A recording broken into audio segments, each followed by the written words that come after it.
दोस्तों, स्वागत है एक बार फिर से आपके अपने एजुकेशन चैनल यूट्यूबर देव पर। तो दोस्तों, कल शाम तक यानी कि 16 सितंबर को शाम तक मैथमेटिक्स के जो 653 अभ्यर्थी उत्तीर्ण किए गए थे, उनके जो साक्षात्कार है वो संपूर्ण हो गए। हालांकि वीडियो अपना थोड़ा सा लेट है, क्योंकि जिस दिन अंतिम जो है साक्षात्कार होता है उसी दिन शाम को आ जाता है। तो कुछ एक व्यक्तिगत रीजंस रहे जिस वजह से थोड़ा सा मैं लेट हूँ। लेकिन चलो कोई नहीं, अभी भी इस संबंध में बात करते हैं। और अभी तक रिजल्ट आया क्यों नहीं, जारी क्यों नहीं हुआ, इस संबंध में थोड़ा सा जानते हैं। कि आपको पता है कि 653 अभ्यर्थी इन्होंने उत्तीर्ण किए थे मैथमेटिक्स के लिए। और एक अभ्यर्थी को अभी कुछ ही दिन पहले 9 सितंबर को उत्तीर्ण किया गया, पात्र घोषित किया गया इंटरव्यू के लिए। तो उस अभ्यर्थी का इंटरव्यू अभी बाकी है, आयोजित करना बाकी है, ऐसा सुनने में आ रहा है। तो ये एक सबसे बड़ा रीजन है कि अभी तक रिजल्ट नहीं आया है मैथमेटिक्स का असिस्टेंट प्रोफेसर 2023 के अंतर्गत। अब उस अभ्यर्थी का इंटरव्यू इस संबंध में कोई प्रेस नोट जारी नहीं किया है, कब तक आयोजित होगा। और अगर इन्होंने करवा लिया है या आज करवाएंगे तो प्रोबेबली कि शाम तक या कल सुबह तक जो है वो रिजल्ट जारी हो जाएगा, ऐसे कुछ पूर्वानुमान है। तो पहला, दूसरा, तीसरा पेज, जिसमें 19, 13 और 15 दिन तक जो है वो इंटरव्यू का आयोजन किया गया, जिसमें टोटल 53 जो है वो पोस्ट हैं और 653 अभ्यर्थियों को उत्तीर्ण किया गया, जो कि बहुत ज़्यादा है। ऐसे आप सीधे तौर पे देखोगे तो 10 गुना से भी ज़्यादा, मतलब लगभग 12 गुना अभ्यर्थियों को बुलाया गया, जिसकी कोई आवश्यकता नहीं थी। कहाँ ये 6 गुना, 3 गुना, 6 गुना, 8 गुना बुला रहे थे, अब सीधे 12 गुना पे जो है वो कहानी पहुंच चुकी है, जो कि अच्छी बात नहीं है। तो कट ऑफ की अगर बात करेंगे तो सिमिलर है, हर एक कैटेगरी की 56.42 है। वीडियो कैटेगरी जनरल में ऑल अभ्यर्थियों को सिलेक्ट किया गया है। और वीडियो कैटेगरी ओबीसी के अंतर्गत भी जो है वो ऑल अभ्यर्थी, सभी अभ्यर्थियों को जो है वो इंटरव्यू के लिए चयनित किया गया। और बाकी जो एक्स सर्विसमैन और फिजिकली हैंडीकैप्ड जो अपने दिव्यांगजन भाई बहन हैं, उनके लिए भी जो वो छूट रहती है। हालांकि इसमें तो कोई विशेष न्यूनतम अंक वाला प्रावधान था नहीं, तो छूट ही है पूरी। लेकिन अगर जहाँ है भी तो उनको बिल्कुल छूट देने का जो है वो प्रावधान रखा गया है। अब बात करेंगे प्रीवियस वैकेंसीज की, कि पहले जो वैकेंसीज आई उसमें जो है क्या कुछ स्थिति थी असिस्टेंट प्रोफेसर मैथमेटिक्स के रिजल्ट की। तो 2014 में जब ये भर्ती आई थी तो 45 पोस्ट थी उसके अंतर्गत, और टोटल 125 अभ्यर्थियों को बुलाया गया, जो लगभग 3 गुना थे। और इंटरव्यू के लिए 106 कट ऑफ गई थी और 157 जो है वो फाइनल कट ऑफ रही थी। 52 अंक जो है वो बढ़ गई थी कट ऑफ। 2020 में अगर आप देखोगे तो 34 पोस्ट थी, केवल 293 अभ्यर्थी बुलाए गए, लगभग 8 से 9 गुना। 77 कट ऑफ गई थी और 34 को ही फाइनल सेलेक्ट किया गया। तब 141.92 मतलब 142 के लगभग कट ऑफ गई थी। 64 टू 65 जो है वो बढ़ गई थी, 64-65 बढ़ गई थी। तो आप सोचो कि जब इन्होंने 3 गुना और 8 गुना बढ़ाए तब भी 50 और 65 नंबर जो है वो कट ऑफ बढ़ रही है। तो इस बार तो सीधे सीधे 12 गुना बुला लिए, तो कट ऑफ तो बहुत बढ़ेगी। क्योंकि जैसे जैसे आप जितने ज़्यादा गुना अभ्यर्थियों को बुलाते हैं, उधर उतनी ही प्रोविजनल जो कट ऑफ है इंटरव्यू कॉल के लिए वो उतनी नीचे आती जाती है। क्योंकि फाइनली तो उतने ही सिलेक्ट होंगे, जो फिक्स सीटें हैं तो वो बहुत टॉप के सिलेक्ट हो जाएंगे। और ऐसे करके आप बहुत सारे अभ्यर्थियों को राजी कर सकते हो, खुश कर सकते हो कि भाई आपको जो है इंटरव्यू के लिए बुला लिया, सभी कह सकते हैं मेरा इंटरव्यू कॉल हो गया, ये हो गया। लेकिन अंततः 53 ही सिलेक्ट होंगे, तो इतने ज़्यादा गुना नहीं बुलाने चाहिए। ये थोड़ा सा मैं समझता हूँ कि आरपीएससी को देखने का आवश्यकता है। 2.5 गुना, 3 गुना, 5 गुना बुला लो, लेकिन 12 गुना थोड़ा सा ज़्यादा हो गया।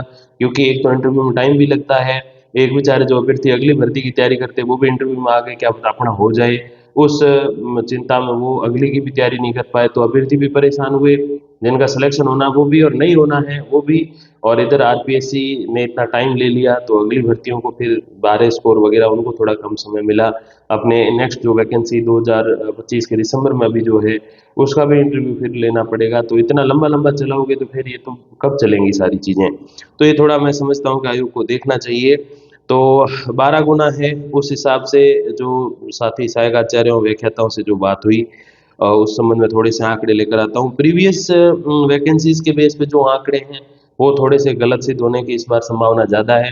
क्योंकि इससे पहले 2020 और 2014 में जब मैथमेटिक्स की पोस्ट आई थी तो उसमें जनरल कैटेगरी का तो ठीक है कि चलो हाँ हम एक मान सकते हैं कि भाई इतने अभ्यर्थियों पे इतना जो है वो कट ऑफ प्लस हो जाती है, बढ़ जाती है।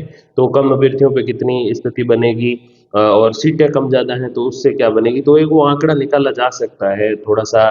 गणितीय जो खेल है वो खेल कर। लेकिन जब SC ST की बात करें या फिर OBC MBC EWS की बात करें तो उसमें इतने आंकड़े मिलते नहीं हैं, क्योंकि बहुत कम कट ऑफ गई है और या तो कहीं बहुत ज़्यादा चली गई, मतलब 70 अंक का डिफरेंस आ गया, या वो सिमिलर ही रह रही है, या फिर ऑल अभ्यर्थी जितने उस समय एलिजिबल हुए वो सारे सेलेक्ट कर लिए गए। तो ये कुछ एक रीजन रहे। तो प्रीवियस ईयर के बेस पे जो थोड़े से पूर्वानुमान रहते हैं वो इस बार मैं समझता हूँ कि थोड़े से अधिक त्रुटिपूर्ण सिद्ध हो सकते हैं। इस वैकेंसी के बेस पे जो हमारे साथी हैं गणित के व्याख्याता वगैरह, उनसे जो बात हुई तो उसके आंकड़े थोड़े से हम जानते हैं। तो general category previous year vacancies के बेस पे 130-35, और जनरल जो अपने साथी लेक्चरर बताते हैं वो 135 140 रह सकती है।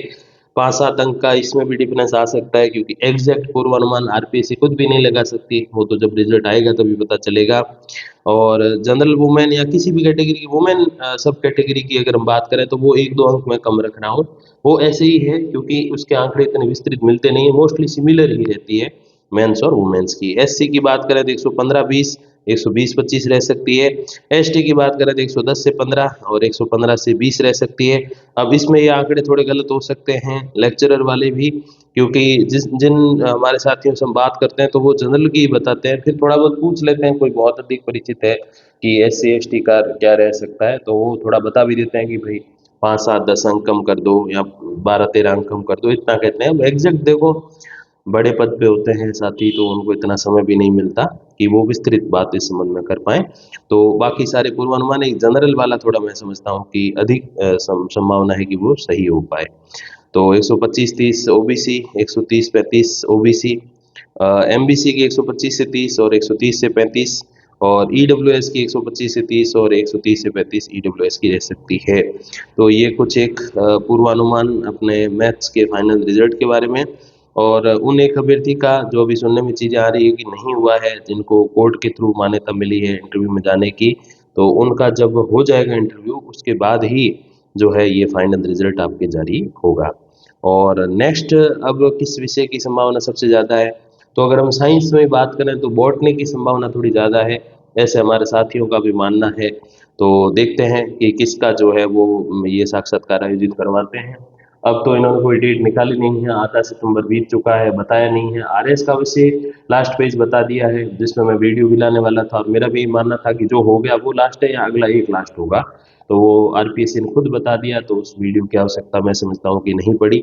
और अब जो है अपने असिस्टेंट प्रोफेसर की बात करें तो उसमें बॉटनी की संभावना सबसे ज़्यादा है, और बाकी आर्ट्स कॉमर्स में तो मैंने आपको एक वीडियो में बता ही रखा है कि किसकी संभावना जो है वो सबसे ज़्यादा है इंटरव्यू के लिए। और आप तैयारी रखिए दिसंबर वाले एग्ज़ाम के लिए, ताकि इंटरव्यू में भी अच्छा किया जा सके और एग्ज़ाम में भी अच्छा किया जा सके।